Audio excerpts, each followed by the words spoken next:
Author is what we call this next story. It is a particularly poignant story to me. Let me tell you. More than 25 years ago, on the road in America, I did a story about the Wabash Cannonball, the passenger train that used to run through Indiana on its way to St. Louis. The camera crew and I had all the pictures and interviews we needed, but we didn't have the song. We needed somebody to sing the song for us. We stopped for the night at a Holiday Inn in Bloomington, Indiana, as I recall it. There were some young musicians entertaining in the bar that night, and during their break I asked them if they knew the Wabash Cannonball. The leader was a nice young man named Bobby Waller. Sure, he said, that's in our repertoire. So we went out to the on-the-road bus and got the camera and lights, and when the story went on the air in the fall of 1967, it started this way.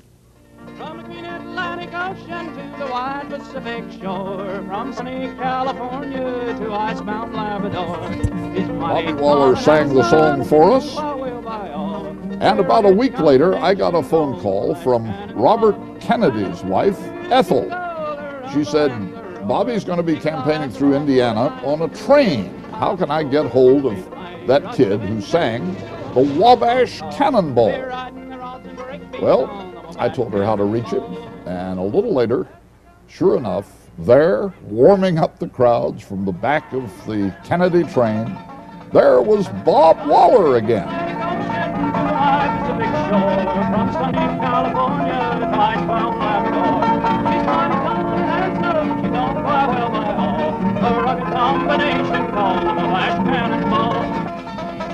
I got a note from Bobby Waller after that, telling me how much fun it had been on the Kennedy train. And over the years, I sort of kept up with him. I heard he had married and become a professor, later dean of the business school at the University of Northern Iowa. But I lost track of Bobby Waller 8 or 10 years ago until last month. I was in Europe. I picked up a copy of the International Herald Tribune, and there, plastered all over the back page, was a picture of Robert James Waller and a big story that said he had written a novel, The Bridges of Madison County. It was his first novel. It was also, the paper said, the #1 bestseller in the United States. So that's the first part of the story of my old guitar-playing acquaintance of 25 years ago. It's a wonderful story, I think. Harry Smith can tell you the rest. A rider first loved. Not far west and south of Des Moines, beautiful old covered bridges span the creeks and rivers of Madison County. The bridges are real. They're as real as Iowa. Into Madison County, with the corn waving high. And he might have been with smoke. But a first novel by this man, Robert Waller, has folks all over the country convinced the people he's singing about, the main characters in his book, are real too. That won't come again. There are 400 letters up there right now that have just come in the last 3 weeks, maybe 4 weeks. You know? What's the most common thing you hear? Oh, there's a gamut of things. You've told my story. You've changed my life. People believe the story is true. Yeah, and there was no intent to deceive. You know, their novel is stamped on the cover. And it's actually an old literary device that I use, the found journal in the attic. That's a 19th century device that I sort of resurrected, I guess. Robert Waller does take pictures, as does his main character, Robert Kincaid. In this bittersweet book, Kincaid, a National Geographic photographer, is assigned to photograph the bridges of Madison County. There he falls in love with Francesca Johnson, a farmer's wife. People are amazed when they find out the story is fiction. People call me from major libraries. They're in the stacks. They can't find the photographs, and they're frustrated. The receptionist at National Geographic went out and bought a copy of the book because so many people were calling National Geographic saying, look up this guy. You know?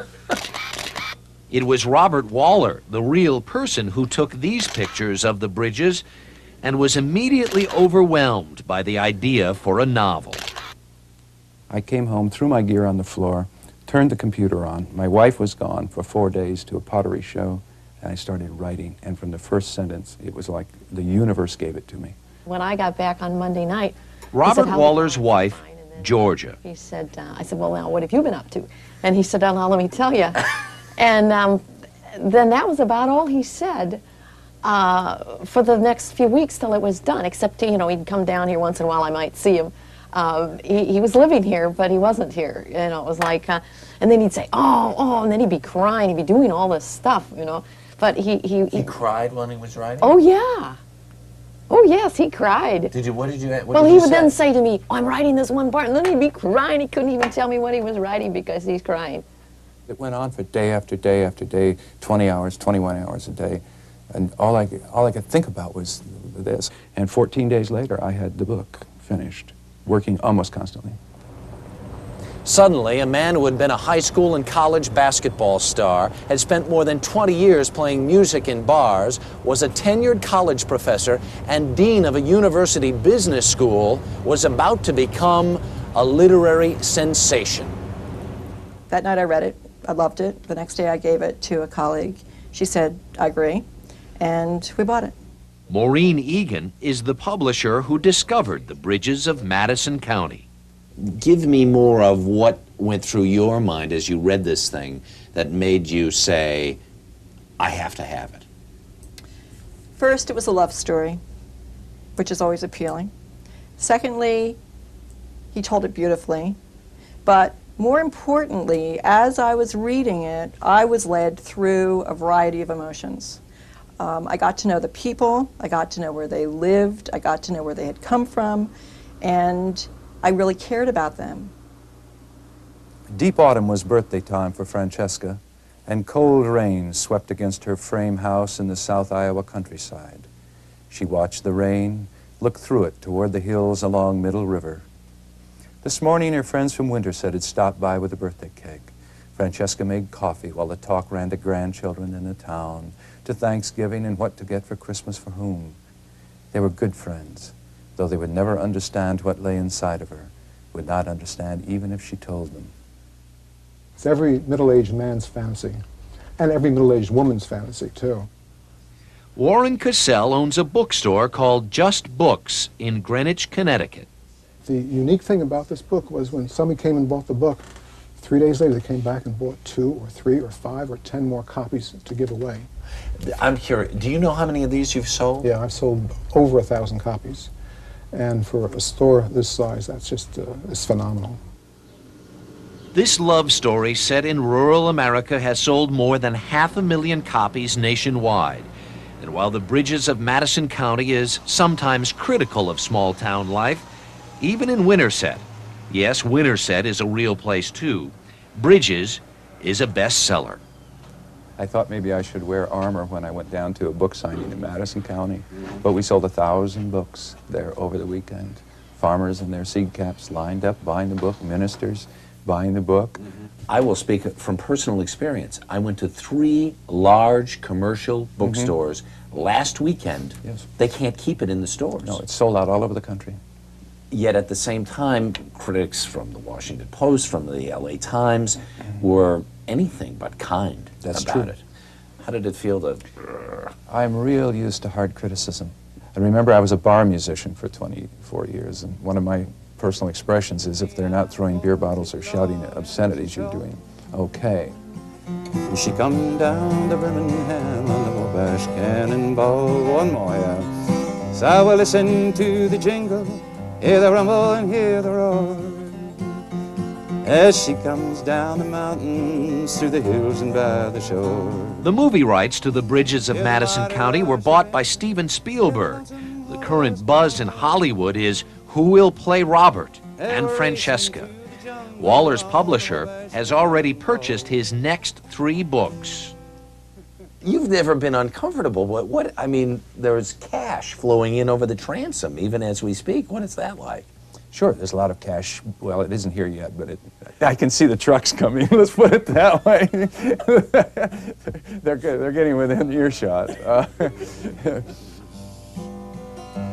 We need a lot more slow dancing, do radio songs. What's it been like? It's been delightful, amazing, stunning, unexpected, but most of all, I think for a man my age, fun. We need a lot more old cowboys out there on their own, and a woman to remember when they're scattered and blown.